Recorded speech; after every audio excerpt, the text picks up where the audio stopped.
doing good. We're doing good. So, box on. Oh, you can't see. Absolutely. Ooh, that's me. That was a belly horn. Leaning up over the wheel to look at the fucking belly at the fucking steering wheel horn. Fat bastard. Oh my word. Right. So once I got on the spot, and I've got the right one, thankfully. I only had to wait a couple of minutes, well, not even a minute. And they were there, box on, down to the seal check area. Now before I move away from the seal, before I move away from where I get the box loaded on, I always do one twist lock. And that should just keep it on long enough for me to get to the seal check area and do the other three. That's what I do anyway. Some people don't bother. When we go to Felixstowe, you drive around the whole dockside with all the things missing. Journey is complete. Have a safe journey. Thank you very much. Right, let's get scanned. Hopefully we're all right.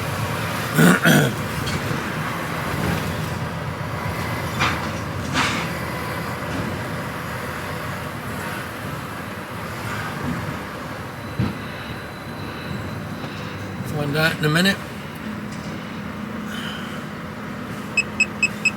Yep, as soon as the gate goes up, you know you're clear. You're not going to get your trousers pulled down in an internal examination.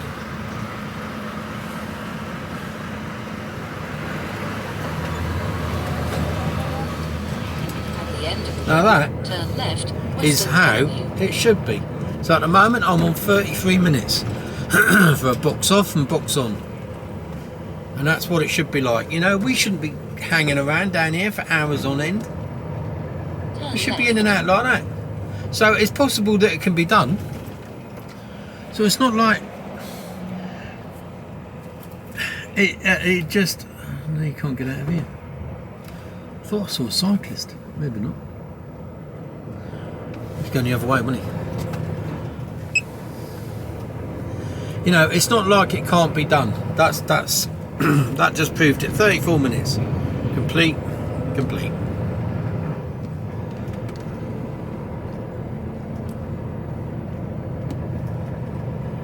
You know, that's...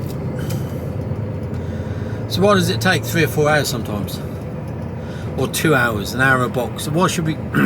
Not when you can do it in that period of time. Wasn't particularly busy, but I've been at times when it's been like that. And it's still taking an hour and a half. First Avenue. I remember being down the docks here one Sunday, and it took over an hour and a half. And when I was down on that, I was down in area 3. I was the only one there.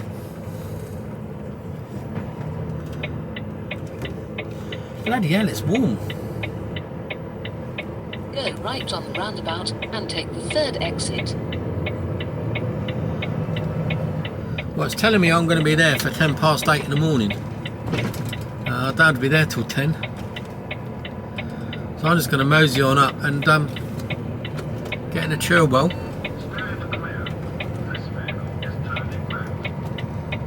Have some breakfast.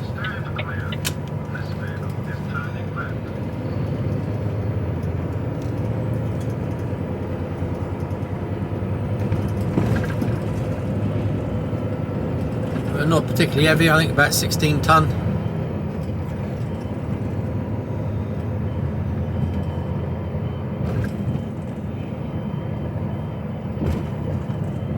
After 300 yards, go left on the roundabout and take the first exit, A35, Redbridge Road.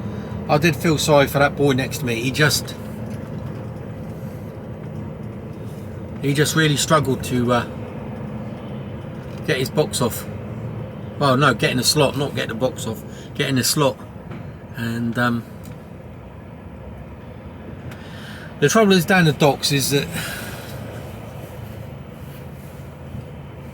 I think once you get on containers, you tend to... There's a lot of old boys on containers because it's easy work.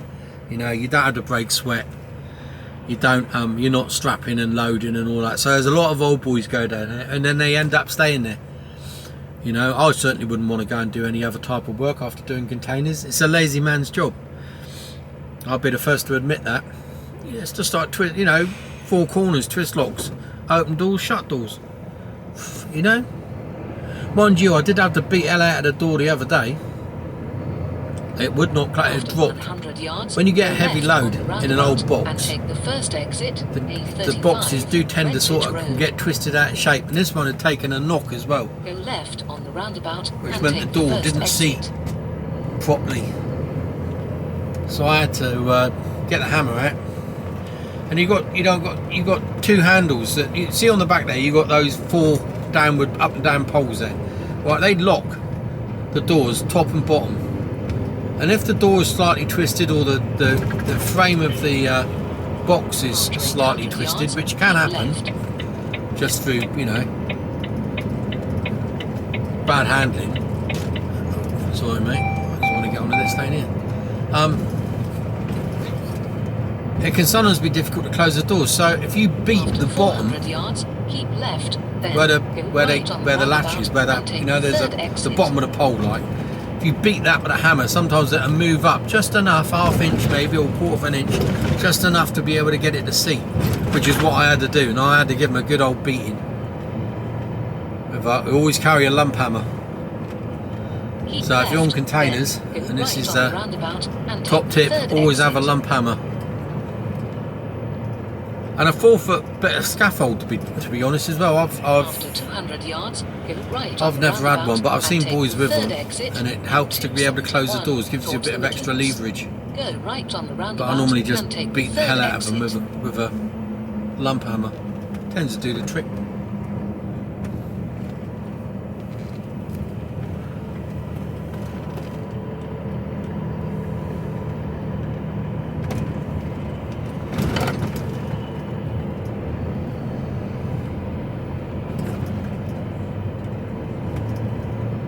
Take the exit, M271, then keep right.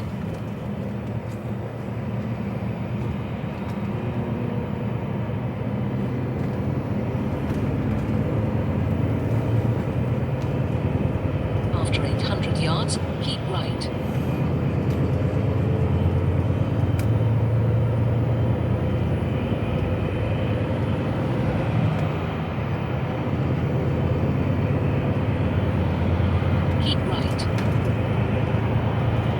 Yeah, all done. That was easy, wasn't it?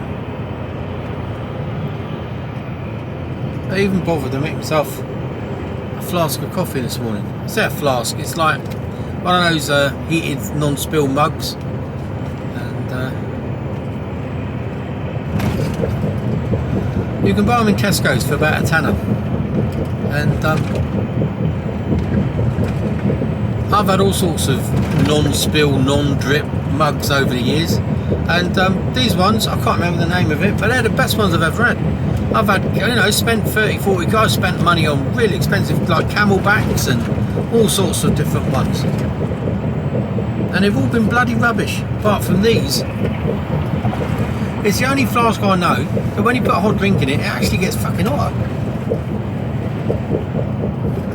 You know, after putting it in, I always flip the lid, because I leave it in my mug holder, and I flip the lid to help it cool down a bit. Now I can't touch it for now, for making it. And I drink my beverages, that's a good word, beverages, scalding hot. I don't wait until they're insipid, lukewarm like some people do. I don't understand these people that can go in across the coffee, and they can be walking about a mile away and still have their Costa coffee cup in their hand. What's wrong with you? How can you do that? Get on and drink it, it'll be bloody freezing cold. Oh, no. Coffee has to be piping hot. Same with tea. Unless it's iced tea or an iced coffee, then it's a totally different kettle of fish. But it's not warm coffee, it's, you know, do you know what I mean? Just fucking get on and drink. I see these people, I want to give them a good shake. What's wrong with you?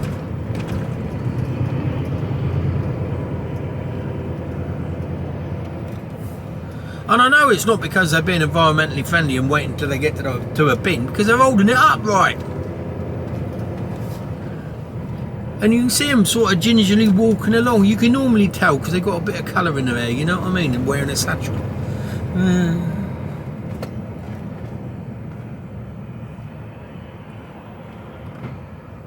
Stereotyping, isn't it?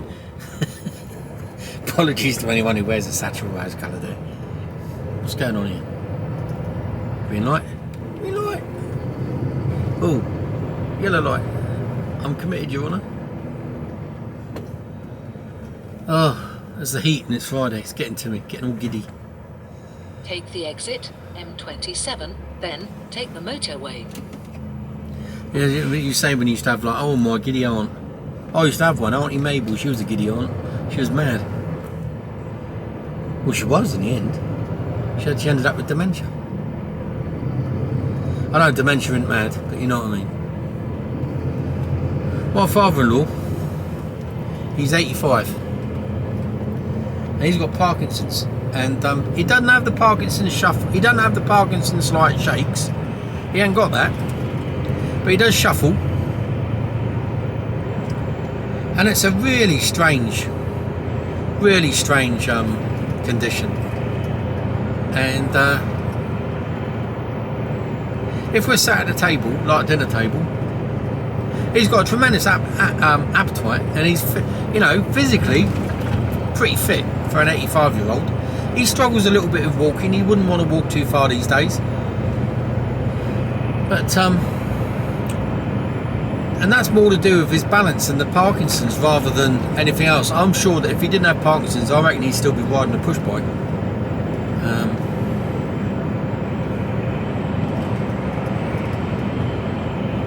But if he's sat at the table and you're holding a conversation, he'll glaze over. He'll forget everything. He won't be able to get his words out. A bit of stuttering and muttering, and he just won't be able to do it. But if you're sat watching TV or you're driving along in the car, you can have a reasonably sensible conversation with him. It'll be a short one.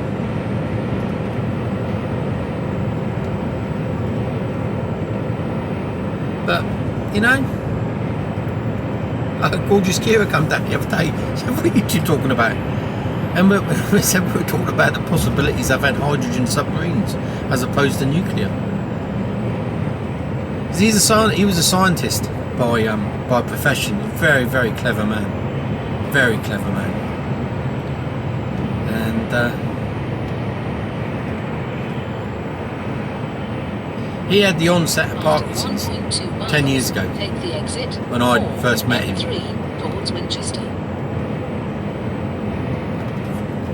And so all I've seen really is the deterioration. Because although it wasn't diagnosed when I first met him, you could tell there's something quite, you know, looking back you can go, yeah, he definitely had it then. But you didn't know at that stage. You just thought, yeah, you're getting old, getting a bit forgetful, don't you? You know. Still loves his sport on the telly, and he's really got into EastEnders, bizarrely. Like Kira said years ago, he wouldn't have even entertained it. It just no, that's not a soap that he would be watching. But he loves it now. He loves EastEnders. After 800 yards, take the exit 4M3 towards Winchester. But he's still got that twinkle in his eye, which sometimes the old bit sort of glimmers through, and you can see like he'll do something, and one of us, Anne-Marie, his wife, will go, Peter, like he's done something, and he'll just look up and he'll look up and he'll look at you, and then he'll just wink at you and smile. You know, and it's must be heartbreaking for Kira, absolutely heartbreaking. But I must admit, we both said, you know, because it's difficult to see a change in people when you're with them all the time, isn't it? You know, because it's just a gradual thing, I guess. But when you don't see them for 3 or 4 months, like we were back in May, so it's May, June, July, August, September. Were we there in the summer? No, we weren't there in the summer. September, 4 months, 4 months, 5 months, 4 months, something like that. And we both said, that he's looking on form, you know, he's doing all, he's looking good. And we didn't see any, I mean, the good thing is, and the I suppose the good thing from Kira's point of view is that we didn't see any deterioration last time we were there, or the time before, sorry. We did see like a downhill bit, we did see a change in him. But he's got a new routine now, and different meds, I think, and I think it's sort of helping. 1.4 miles, keep right. Well, it must be, because we haven't seen any, you know, we both said that he's bright as a button, you know. And I don't think whereas before he was really anxious, this time he didn't seem, he always wanted to know where people were and things like this. But I enjoyed my time up in the afternoons. I'd watch TV with him sometimes, and we'd watch programs like, oh, Pete, you know, it was like, I think it was one of these escape to the country things now in Bristol. I said, oh, you been to Bristol then, Pete? Oh, yeah. Been up around the Cotswolds or wherever it was, and he'd you know, we'd talk about the property prices and things like that. I don't know whether he was taking it in or not, I've got no idea, but we were having a little bit of a conversation and interaction. Oh, and apparently he's always stuttered. Well, not a stutter, but yeah, a little bit of a stutter, and that's just got more pronounced now as he's got older. But yeah, he's a very, very clever man. He was in his day. He was a scientist for a place called Petton, a nuclear research centre over in Petton, funny enough, in Holland, North Holland, as part of the EU contingent. Of course, they don't want the Brits there anymore. They've lost their jobs.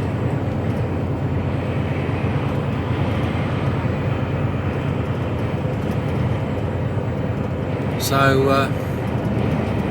yeah, he's lived in the same house. They moved into that house when they first got there, and Pete never moved out. He's been there 40 plus years now. Actually, it must be. Gorgeous Kira went over when she was 4, I think.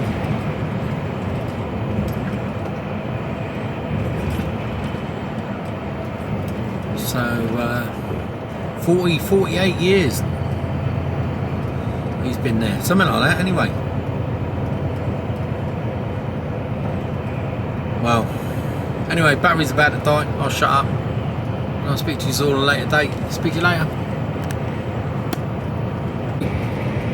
I don't know whether that's blurry or not. I've got no idea. I don't think so.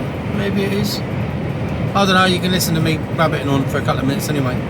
Just heard a song on the radio, and sometimes you hear a song and it just automatically takes you right back to a time in your life where you're going, that was mental. And it took me right back to the years of 1988 to 1990, when I got posted to JHQ at Rheindahlem in West Germany. For those of you that know JHQ, anyone who's ever served back in the day, that JHQ was like, basically it was party central. It was like dream posting in Germany. There was plenty of good places in Germany, but JHQ was probably one of the better ones. It was pretty slack. Something going on every night of the week. There wasn't a dead night. And I just had a whale of a time. It was just mental. And those of you that have been to JHQ back then, and that sort of time period before and maybe just slightly afterwards, will know that it was a good laugh. So anyway, we used to have some block parties, and they were quite, for the time, they were quite infamous. this song took me back.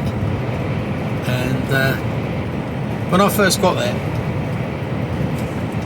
I got there by mistake, to be totally honest with you. I wasn't. It was I've been taught this bit of equipment. Ryan Darling had a new bit of equipment sent down. I was at the one of the outposts. I was sent the Senilog Comsent for my sins. I think I got sent there because I think they wanted me to calm down. What's going on there? So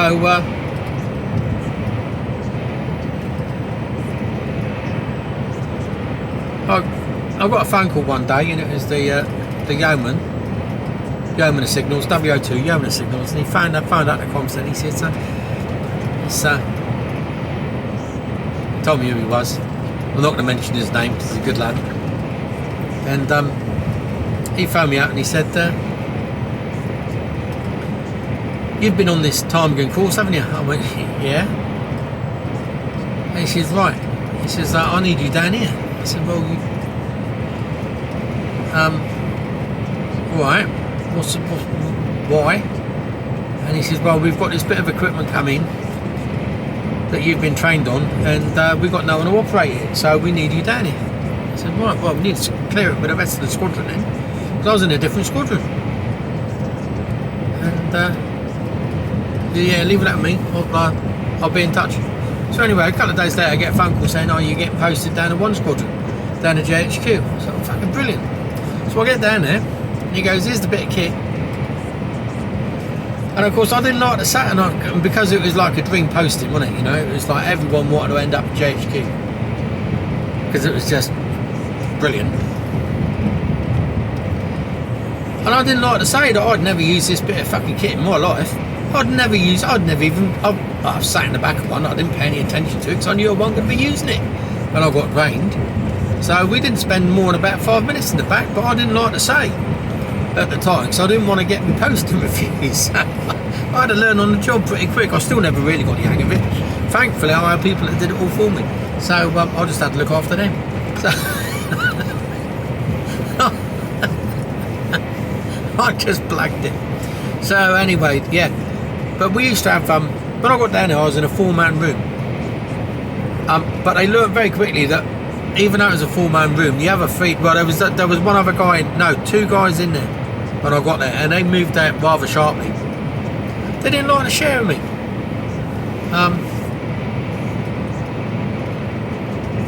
What's he doing? Yeah, they didn't like to share with me due to the excessive noise and partying that went on. One guy got posted, and the other guy just, I don't know where he went actually, he just disappeared one day. He just went, he didn't even say no. He was a very quiet lad, he used to piss the bed a lot, and which used to annoy me. I threw everything out the window once. Threw everything out the bed, a whole lot, mattress, the lot, all his gear, fucking threw it straight out the window. Pissy little, you know, minger. So yeah, he just went. So anyway, so I had a 4-man room to myself for a while. And take the first exit. And we used to use that as a party room, but it just got trashed. One night we had a suspended ceiling, the whole ceiling came down. Try explaining that one to the SQMS. Left on the roundabout and take the first exit, then take the motorway. But this song, and then I moved into a 1-man room, so I had my own room, which was rare back in those days. I was a lunch jack, and it was rare.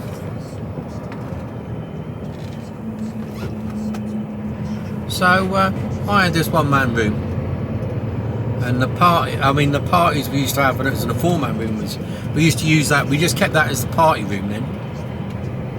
There's no one in it at all. And then, but it was, there must have been about, it was the rooms were tiny. Room for a bed, a locker, a small desk. And that was about it really. And I had a window. And that was all the room there was. It was no, but I reckon you could cram 20 people in there, and it was just people who stood on the beds, on the shelving which went across the full length. You could have 4 or 5 people up there, and it was B-52s and Love Shack. And I remember putting this on, and the room just went. It just, you know, when you like, it just went mental. I just always remember it. It was one of the, and there was loads of, because there's loads of women there at JHQ, so they were always up for a party, and it was yeah, it was good fun. So the girls used to come across and party with us, because you were outnumbered as a bloke. You were outnumbered 7 or 8 to 1 there. Most of them were a bit on the butch side, you know. I think that's the way to put it. And I don't know if any of you remember the old the girl that the girl in the Para stories back then, made the papers and everything. Well, she was there, but she never came into our parties because she batted for the other side, like, you know. And yeah, we used to have some good parties, but I always remember that. Oh my word. We used to get busted by the RMPs, the military police, on a regular basis. Because what used to happen, we used to go Marley on a Friday night, Saturday night was Queensway. It was normally on a Saturday night, after the Queensway shut. You'd have a number of choices. You could either head into Mönchengladbach, you could head straight over to Pops and Eddie's, or you could come back to a party at ours. Entry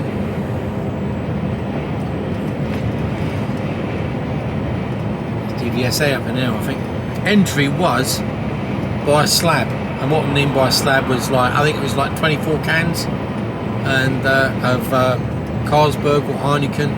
So, that was the only 2 real choices you could get, and that was the entry.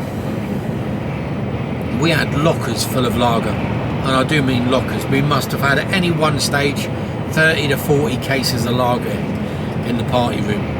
And everybody, you know, all the people used to just like help ourselves. We never had to buy beer. It was just in there.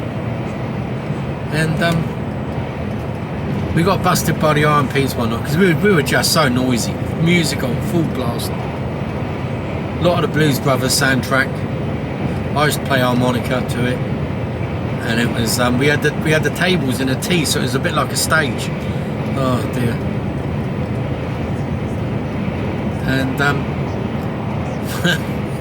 he's coming. We had disco lights a lot. We had some right old party times. And I'm pulling in here to Cherwell Valley. So anyway, military police turn up, turn the lights on, pull the plug. And it's one of those, when the music goes down, everything stops, like, and everyone's sort of stood looking a bit sheepish, and everyone's sort of squinting in the light. And there was a few people in there sobering up pretty quick, because they knew they were in the shit. And they said, right, we need everyone's name, rank and number. So there was like, and this is how inclusive it was. That's a good word, isn't it? This is how inclusive it was. And it was like, it was private this, private that, Lance Corporal this, Corporal this. And then it went Sergeant. Then there was a WO2. And then it got funnier. Because then it was like, Captain. And then the best one, highest rank I ever had, and there was a major. After 1.2 miles, take the exit, then towards Kent. What units you from? Oh, we're from Fallinbostel, or we're from Osnabrück. It's like, fucking, that's miles away. That's what JHQ was like. You used to travel 100 plus miles to come and party in JHQ because it was so good. And I was like reading out all the names and the ranks, and it was like, oh my god, alive. I ain't got nothing to worry about when there's a major in here, you know. We used to get, it was just, they knew, I mean, we knew, and the thing was that some of the girls were married to RMPs, and they used to come in, so they knew us, so we knew them. We used to, and the RMPs and the signals actually did drink on a regular basis up in one of the Belgian bars, and so we knew a lot of them, and it's like, We got away with yards, fucking all take the sorts. exit. We were never done. I was never. I just told turn the music down. That was it. Oh dear. Take the exit. 10. Yeah, good old days. You know, it's a bit of music just takes you immediately, click of the fingers, and you're back in it.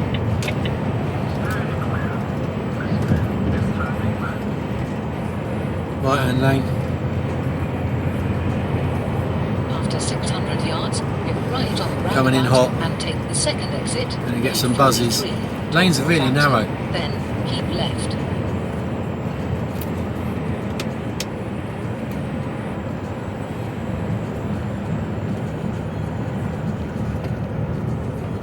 Oh, we managed to keep it between the lines. I think we have. Go right on the roundabout and take the second exit. Then keep left. Car to me left. Oh, there's a lot of traffic.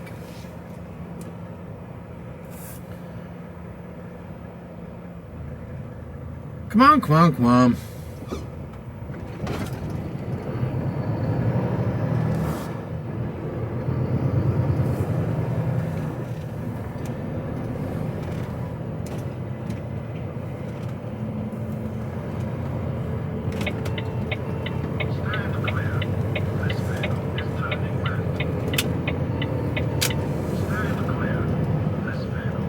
I don't know why there's so much traffic coming up there. Don't tell me the road's bloody shut. After 100 yards, keep left. No, there's traffic going out. Keep left. No, I'm not going left, I'm going right. I will check on what's that. That one there.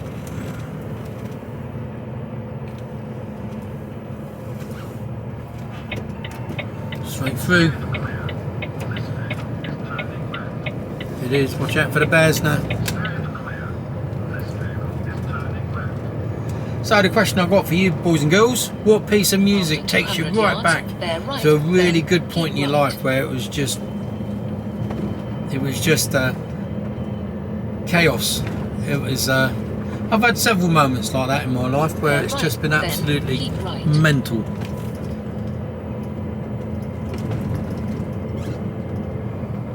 Keep right, then keep right. So back then, I mean, it was just. You used to look forward to a night shift so that you could have a night off the beer. I didn't do that many nights. I did a few. Right, where are we going to park? What's it like down here? Is there most people gone by now? Or is there going to be trucks parked all over the place because they come in late? That's the trouble. They come in late and then just abandon themselves. Oh, there's plenty around there. Let's see what we got down here.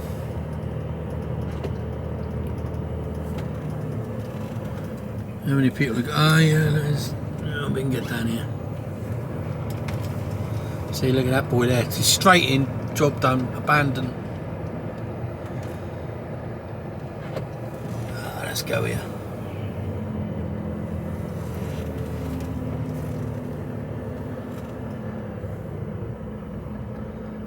Do me. Yeah, so what piece of music takes you right back to a time in your life where it was just, you never knew what was going to happen from one moment to the next. It was just exciting and fun. And you didn't have a care in the world. You just partied. What piece of music was it? Anyway, I'm going to get something to eat. I'm going to get a brew. And then we'll get going again. I'll speak to you all later.